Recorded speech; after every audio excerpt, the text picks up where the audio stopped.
Yes, I, just for clarity's sake and those who know, am an incoming, additional, subsequent wife, if you will. And I've still had my share of pain, challenges, insecurities, everything outside of polygyny as well as inside polygyny. Because I'm not a first wife does not take that away.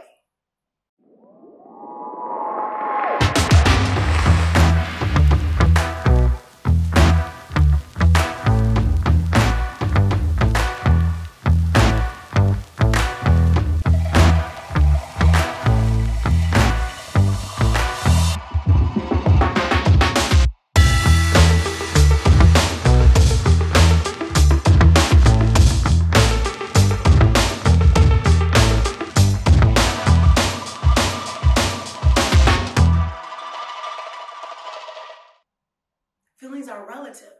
How we feel is relative. I made a comment in a video before, kind of got some slack from people that really didn't understand, but I'm going to bring it up again because I really believe that it really drives the point home. My 3-year-old may not be happy with me if I tell him he can't have ice cream for breakfast or he can't have that cookie that he wants at this particular time. Or I may have told him, you know what, later, and then he think that is later, that this later is good enough for him. And I'm like, nope, not yet. And then he runs off, give me the little Olaf, you know, those who are familiar with Frozen, where he just put his little arm down, his head down, and just run off somewhere and be hurt, sad. He may cry a little. And then he realized that there's nothing that's not going to help the situation at all. Yes, I'm teaching my 3-year-old to communicate a little bit better than storming off and hiding in the corner because he's upset. However, when it comes down to it, his feelings, that's big to him. That's big to him. So I can't sit there and say, well, because, you know, I'm more, you know, of an adult and my feelings and those different things that I feel is at a more mature, deeper level or whatever of his, that is not as important. And the reason why I put that situation, or I stated that, is because I talked about how an initial wife can possibly have this pain and this hurt and these different things. And I'm saying can. I've seen a number of them that said that they have, but I've seen a number of them that said they haven't.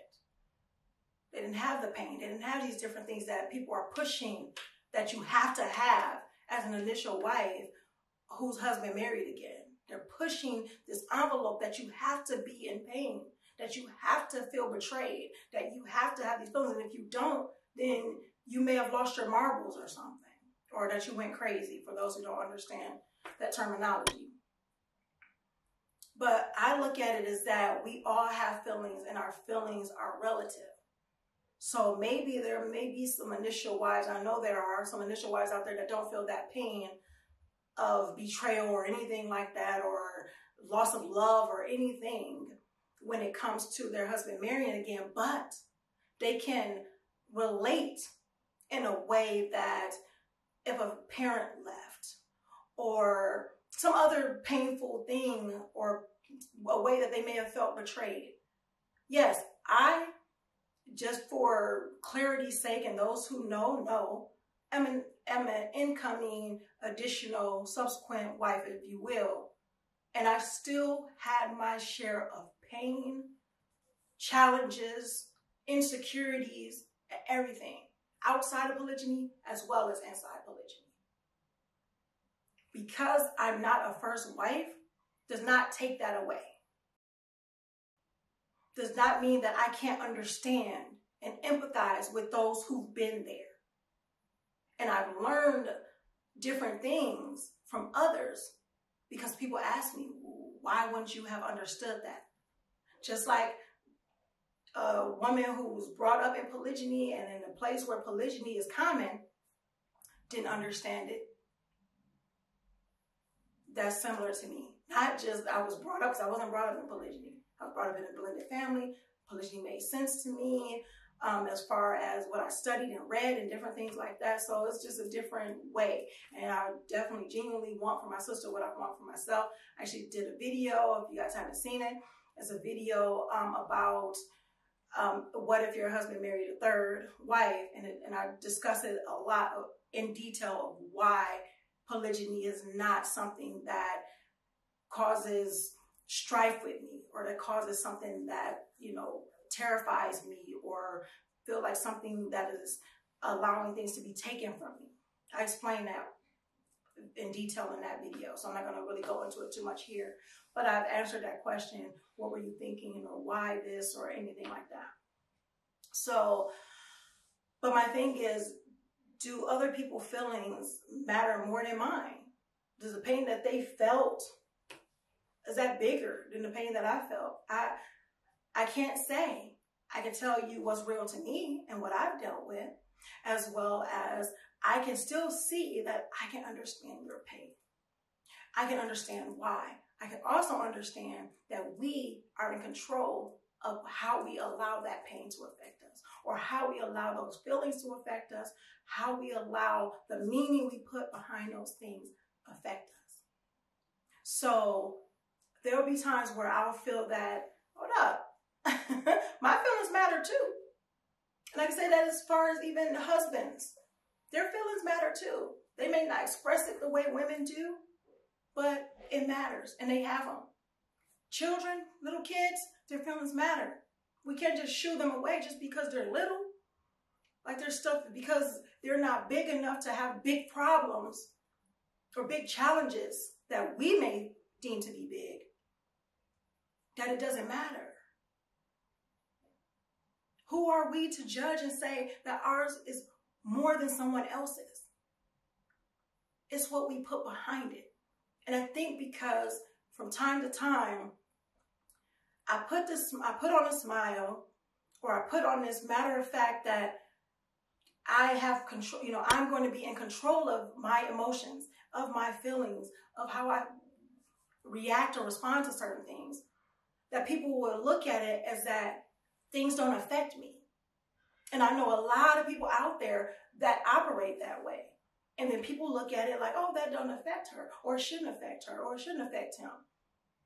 But you don't know what they're going through in the inside, or you don't know what they went through, and the personal development that they have went through and gone through and grew through in order to be able to be emotionally mature.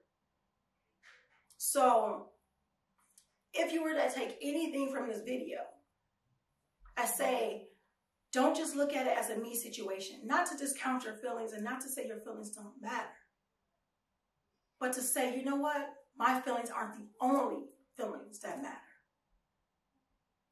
And if my feelings aren't the only feelings that matter, then I need to understand the other person's feelings as much as I want them to understand mine. So I look forward to seeing you in the next video. I really hope you got some great gems for this. If you haven't already, make sure you click that subscribe button and share this video to those who you think that can benefit from this as well. And if you guys are looking for some coaching, counseling, and just digging deep into taking your lives and your relationship to the next level, make sure you check us out at outstandingpersonalrelationships.com and check out our coaching and counseling programs there. And until next time, make sure you are growing intentionally, loving fearlessly, and connecting on a higher level every single day. Assalamu alaikum. Peace. Here are 3 ways Outstanding Personal Relationships can help you. Make sure you guys are following us on our social medias at Outstanding Personal Relationships on YouTube and Facebook, and on IG at Outstanding Relationships, and also Clubhouse under our names. And make sure you go to outstandingpersonalrelationships.com and sign up for our email list. And there you will get updates on our new book, Let's Talk Polygyny Uncensored. Absolutely. And last but not least, when it comes to coaching or counseling, if you want to work with us one-on-one or in group settings, make sure you're on that website and reach out to us, because we do have very limited spots and we usually have a wait list. So with that being said, GLC. Make sure you are growing intentionally, loving fearlessly, and connecting on a higher level every single day. Assalamu alaikum. Peace.